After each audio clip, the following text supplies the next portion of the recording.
नमस्कार, आप देख रहे हैं सिटी पोस्ट लाइव और मैं हूं आशुतोष। बड़ी खबर आ रही है बिहार की राजनीति से। एनडीए में लगभग ये स्थिति स्पष्ट होती जा रही है कि कौन से दल कौन सी सीटों से चुनाव लड़ेगी। संख्या पहले ही स्पष्ट हो चुका था, आज से लगभग 2-2.5 महीना पहले ही। अब यह भी स्पष्ट हो चुका है कमोबेश कि एनडीए के कौन कौन से दल कौन कौन सी सीटों पर चुनाव लड़ेगी। दरअसल गुरुवार को सिटी पोस्ट लाइव के माध्यम से आपने देखा होगा कि पटना में जो स्टेट बीजेपी है उसकी मीटिंग थी और उसके बाद लगभग ये तय हो गया है कि कौन सी पार्टी कौन सी सीट से लड़ेगी और कौन कौन से प्रत्याशी इस बार भारतीय जनता पार्टी के होंगे, कहां कहां से। इसमें से भी कुछ सीटों पर स्थिति स्पष्ट हो गई है। मैं पहले क्रमशः बताता हूं आपको कि भारतीय जनता पार्टी कौन से सीटों पर चुनाव लड़ेगी, जेडीयू कौन से सीटों पर चुनाव लड़ेगी और लोक जनशक्ति पार्टी कौन सी सीटों पर चुनाव लड़ेगी। उसके बाद किन किन प्रत्याशियों के जो कुछ प्रत्याशियों के जो नाम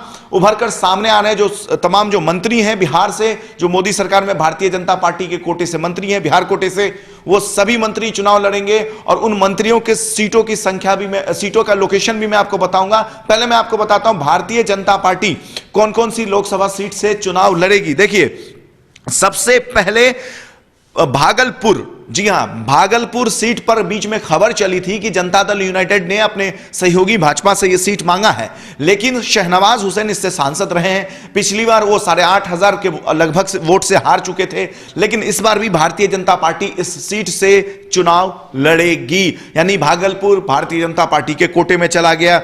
इसके अलावा पटना साहिब से फिल्म अभिनेता शत्रुघ्न सिन्हा चुनाव लड़े थे, पिछली बार सांसद बने थे, कई बार वो सांसद रह चुके हैं इस क्षेत्र से, लेकिन भारतीय जनता पार्टी और प्रधानमंत्री मोदी के बगावत के बाद उनका टिकट कटना लगभग तय था और शत्रुघ्न सिन्हा का टिकट कट गया। कौन होगा भारतीय जनता पार्टी का इस सीट से प्रत्याशी, यह भी आगे आपको बताऊंगा। पहले आपको भाजपा के तमाम जो बिहार के लोकेशन से जो लोकसभा है वो मैं बता देता हूं आपको। इसके अलावा पाटलिपुत्रा सीट, जी हां, यह भी खबर चली थी कि पाटलिपुत्रा सीट भी जेडीयू मांग रही है, लेकिन यहां से केंद्रीय राज्य मंत्री रामकृपाल यादव सांसद हैं और रामकृपाल यादव का टिकट फाइनल माना जा रहा है इस सीट से और भारतीय जनता पार्टी इस सीट से चुनाव लड़ेगी। पटना के दोनों ही high profile seat, Patna Sahib और पाटलिपुत्रा सीट, इन दोनों ही सीट से भारतीय जनता पार्टी चुनाव लड़ेगी।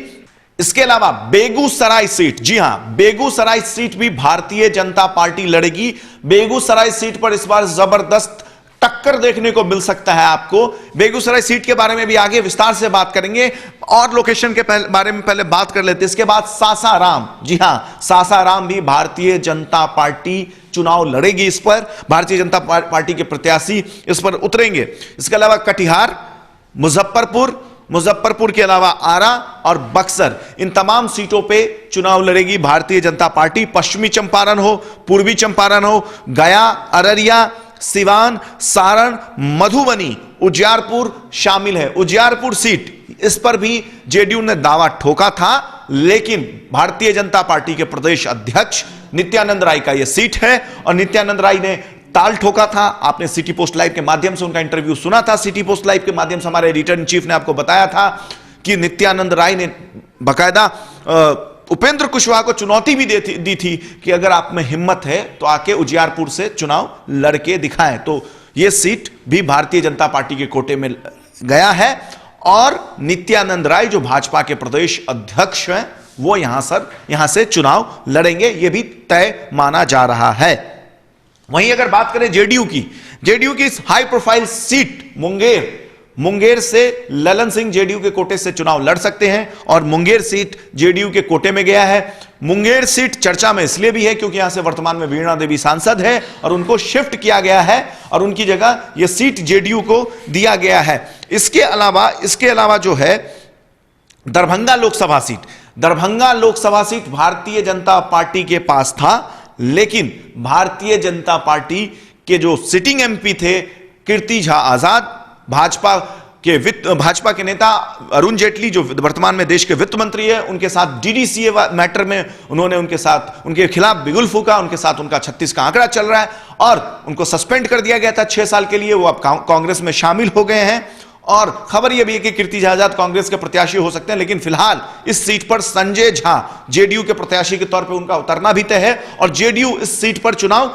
लड़ेगी। इसके अलावा वाल्मीकि नगर, जी हां, वाल्मीकि नगर से वर्तमान में भारतीय जनता पार्टी के सांसद है, लेकिन भाजपा ने यह सीट अपने सहयोगी पार्टी जेडीयू के लिए छोड़ दी है। बांका सीट भी जेडीयू लड़ेगी। मधेपुरा सीट से पिछली बार शरद यादव चुनाव लड़े थे।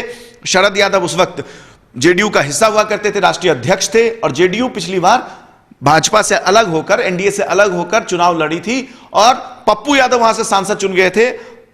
शरद यादव चुनाव हार गए थे। वर्तमान में पप्पू यादव वहां से सांसद है, लेकिन जेडीयू के कोटे में यह सीट गया है और जेडीयू इस सीट पर चुनाव लड़ेगी। सुपौल, किशनगंज, इन दोनों सीट पर जेडीयू चुनाव लड़ेगी। सीतामढ़ी, काराकाट सीट बहुत हाई प्रोफाइल सीट है। उपेंद्र कुशवाहा वर्तमान में सांसद है, एनडीए में थे, लेकिन अब वो महागठबंधन के हिस्सा हैं। और नागमणि, आपने सिटी पोस्ट लाइव के माध्यम से कई बार देखा होगा कि नागमणि ने खुली चुनौती दी है कि अगर मुख्यमंत्री नीतीश कुमार उनको टिकट देते हैं तो वो उपेंद्र कुशवाहा के खिलाफ चुनाव लड़ेंगे, उनका जमानत जब्त करा देंगे, ऐसा नागमणि का कहना है। अब तो चुनाव परिणाम बताएगा कि क्या होता है, लेकिन यहां इस सीट पर, काराकाट सीट पर जेडीयू अपना उम्मीदवार उतारेगी उपेंद्र कुशवाहा के अगेंस्ट में।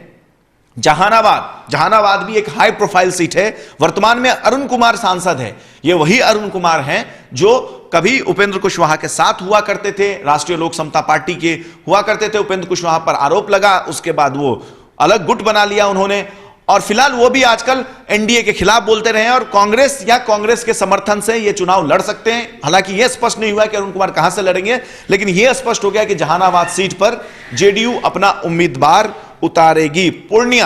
पूर्णिया सीट पर भी जेडीयू अपना उम्मीदवार उतारेगी। नालंदा, बिना शक जेडीयू अपना उम्मीदवार उतारेगी। सीएम नीतीश कुमार का गढ़ है ये। शिवहर, औरंगाबाद का झंझारपुर सीट से वीरेंद्र चौधरी सांसद हैं भाजपा के, और झंझारपुर सीट मिथिलांचल का एरिया पड़ता है और यहां से बीजेपी ये सीट छोड़ दी है।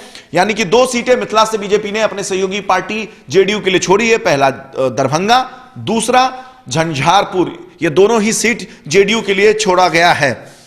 महाराजगंज और गोपालगंज, ये 2 सीटें भी जेडीयू के लिए छोड़ी गई। हालांकि महाराजगंज से भाजपा के एमएलसी ने दावा जरूर किया था, लेकिन ये सीटें जो खबर आ रही है वो जनता दल यूनाइटेड के लिए बीजेपी ने छोड़ दिया है। जबकि अगर बात करें लोजपा की, लोक जनशक्ति पार्टी की, तो स्पष्ट है हाजीपुर रामविलास पासवान सांसद रहे हैं, लेकिन उन्होंने घोषणा की इस बार कि वो चुनाव नहीं लड़ेंगे और राज्यसभा से उनको भेजा जाएगा। जमुई, चिराग पासवान रामविलास पासवान के पुत्र हैं, वो चुनाव लड़ेंगे, ये भी स्पष्ट है। समस्तीपुर, रामचंद्र पासवान, ये भी रामविलास पासवान के पास, उनके परिवार के पास की सीट है। रामचंद्र पासवान जो कि दलित सेना के अध्यक्ष हैं और रामविलास पासवान के भाई हैं, वो चुनाव लड़ेंगे, लोजपा के खाते से सीट जाएगी। खगड़िया और वैशाली, ये भी लोक जनशक्ति पार्टी चुनाव लड़ेगी। और नवादा गिरिराज सिंह वर्तमान में सांसद हैं, लेकिन गिरिराज सिंह को इस बार नवादा से टिकट नहीं मिल रहा है और यहां से वीणा देवी लोक जनशक्ति पार्टी की उम्मीदवार हो सकती है। चलिए आगे बात करते हैं कि किन नेताओं को, कुछ नेता जो भारतीय जनता पार्टी के राज्यसभा सांसद हैं वो भी इस बार चुनाव लड़ेंगे। बड़ा सवाल है कि आखिर शत्रुघ्न सिन्हा पटना साहिब से चुनाव नहीं लड़ेंगे तो कौन लड़ेगा? इसके अलावा गिरिराज सिंह चुनाव लड़ेंगे या नहीं लड़ेंगे? बीच में खबर चल रही थी कि राज्यसभा भेजा जाएगा, उसके बाद बीच में खबर चली कि उनको पश्चिमी उत्तर प्रदेश में संगठन की जिम्मेदारी दे सकती है। लेकिन अब जो स्थिति कमोबेश स्पष्ट होती हुई नजर आ रही है, गिरिराज सिंह को पार्टी मना लिया है पार्टी ने और वो बेगूसराय से चुनाव लड़ेंगे। और सबसे हाई प्रोफाइल टक्कर में से एक हो सकता है बेगूसराय सीट पर 2 विपरीत विचारधारा के लोग, कन्हैया कुमार वर्सेस गिरिराज सिंह, दोनों ही धुर विरोधी नेता एक दूसरे को टक्कर देते हुए नजर आ सकते हैं। हालांकि कांग्रेस की तरफ से या महागठबंधन की तरफ से यह स्पष्ट नहीं हुआ है।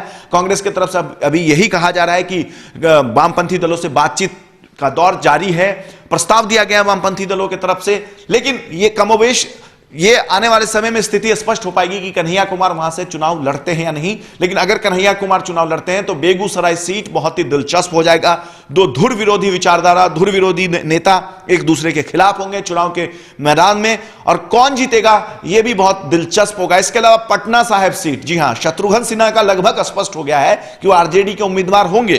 तो भाजपा का उम्मीदवार कौन होगा, क्योंकि सीट तो पटना साहिब भाजपा के कोटे में है। तो रविशंकर प्रसाद वर्तमान में राज्यसभा के सांसद हैं, राज्यसभा में नेता उपसदन है, वो अरुण जेटली का नंबर 2 राज्यसभा में है और वर्तमान में कानून मंत्रालय उनके पास है।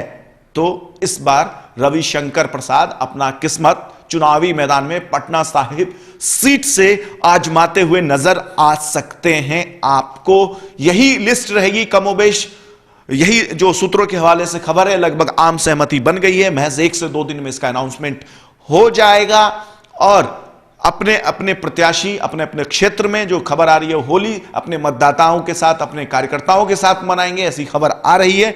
तो ये था अब तक का जो भी लेटेस्ट अपडेट था। ऐसे ही कोई और भी लेटेस्ट अपडेट आएगा हमारे पास, महागठबंधन से संबंधित हो या और भी कोई किसी राजनीतिक दल से संबंधित हो, तो हम सबसे पहले आप तक पहुंचाएंगे। तब तक के लिए आप देखते रहिए, पढ़ते रहिए सिटी पोस्ट लाइव। और अगर आपने हमारे चैनल को सब्सक्राइब नहीं किया है तो हमारे चैनल को सब्सक्राइब अवश्य करें। नमस्कार।